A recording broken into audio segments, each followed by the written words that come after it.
Over the last 14 years of living in this Muslim country and traveling to other Muslim countries, I've seen the same misconception over and over again.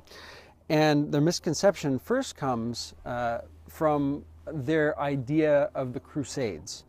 They believe that Christian men are generally associated with the West, and this would be for women as well. So if you're from the West, you are a Christian.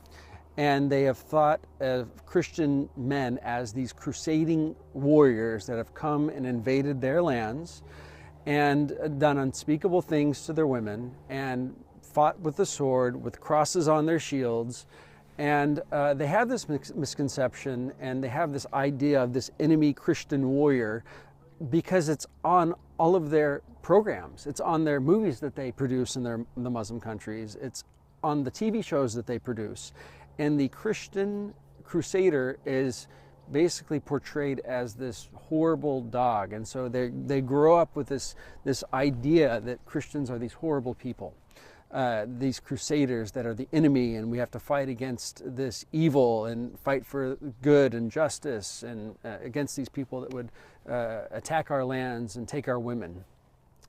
And that perception has continued through more movies that are produced in the West and music television that is produced in the West.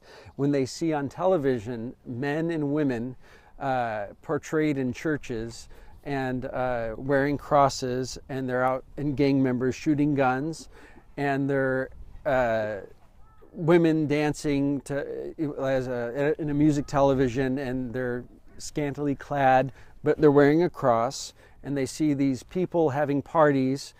And again, they have believed that everybody in the West is a Christian, so they think, well, that's what Christians are.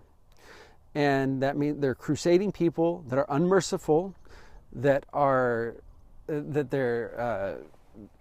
they have loose morals, that they're drunkards, use drugs, and have no respect for their mother and father. And in fact, they even believe that mothers and fathers of Christian children are even to the point where they would say they're like pimps. So they would say, well, they just let their daughters go out with any man without supervision.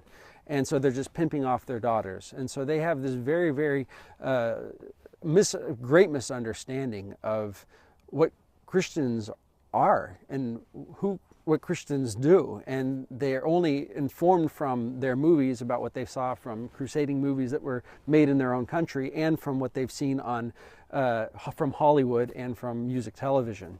And so that is one great misconception that needs to be addressed.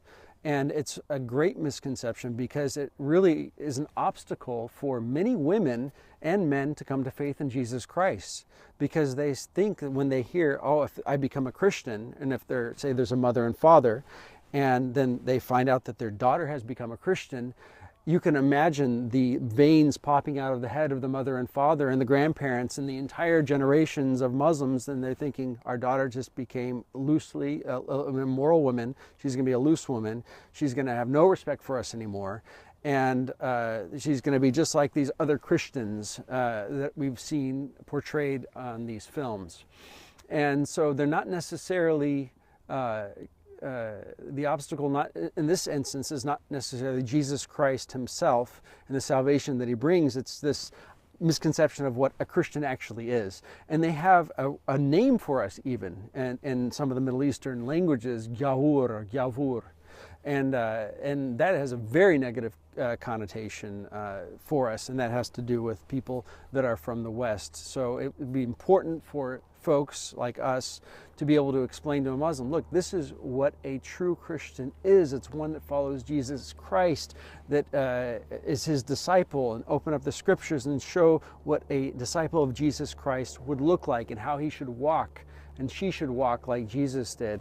And that is something that we really need to address.